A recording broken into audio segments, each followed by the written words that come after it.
నూతన మద్యం పాలసీలో పలు కీలక నిర్ణయాలు తీసుకుంది రాష్ట్ర ప్రభుత్వం. తిరుపతిలో పలు చోట్ల మద్యం షాపులకు అనుమతి నిరాకరించింది.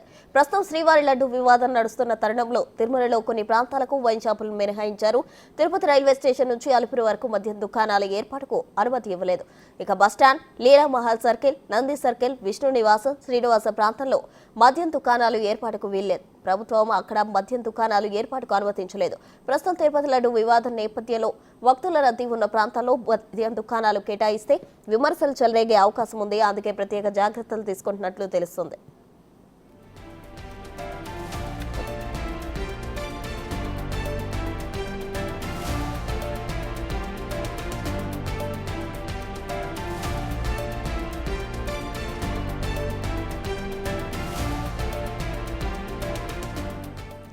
నూతన మద్యం పాలసీలో పలు కీలక నిర్ణయాలు తీసుకుంది రాష్ట్ర ప్రభుత్వం. తిరుపతిలో పలు చోట్ల మద్యం షాపులకు అనుమతి నిరాకరించింది.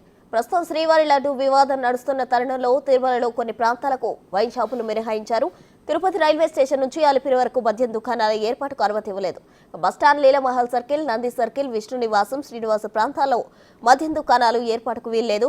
ప్రభుత్వం అక్కడ మద్యం దుకాణాల ఏర్పాటుకు అనుమతించలేదు. ప్రస్తుతం తిరుపతి లడ్డు వివాదం నేపథ్యంలో భక్తుల రద్దీ ఉన్న ప్రాంతాల్లో మద్యం దుకాణాలు కేటాయిస్తే విమర్శలు చెలరేగే అవకాశం ఉంది. అందుకే ప్రత్యేక జాగ్రత్తలు తీసుకున్నట్లు తెలుస్తోంది.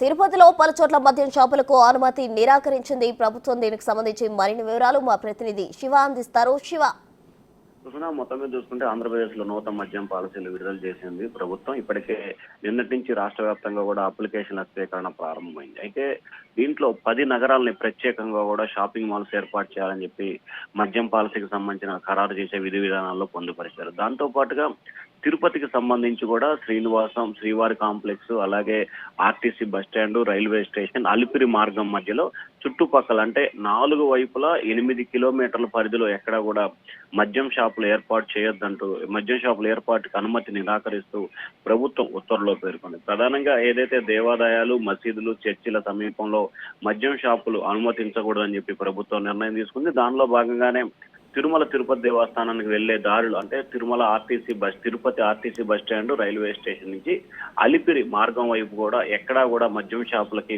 అనుమతి నిరాకరిస్తూ ప్రభుత్వం అయితే ఉత్తర్వులు జారీ చేస్తుంది. దానికి అనుగుణంగా ప్రత్యామ్నాయ ఏర్పాట్లు చేసుకోవాలని చెప్పి కూడా అధికారులు అయితే సూచనలు చేశారు. మరొక వైపు రాష్ట్ర వ్యాప్తంగా దాదాపుగా 3400 మద్యం షాపులకి ప్రభుత్వం నిన్నటి నుంచి కూడా అప్లికేషన్ స్వీకరణ ప్రారంభించింది. ఈ నెల 11, 12, 10, 11, 12 తేదీల్లో కూడా లాటరీ ద్వారా షాపుల ఎంపిక ప్రక్రియ ప్రారంభం కాబోతోంది. 13వ తేదీ నుంచి రాష్ట్ర వ్యాప్తంగా కూడా కొత్త మద్యం పాలసీలు ప్రారంభం కాబోతున్నాయి. ప్రస్తుతం రైట్ శివ, థాంక్యూ.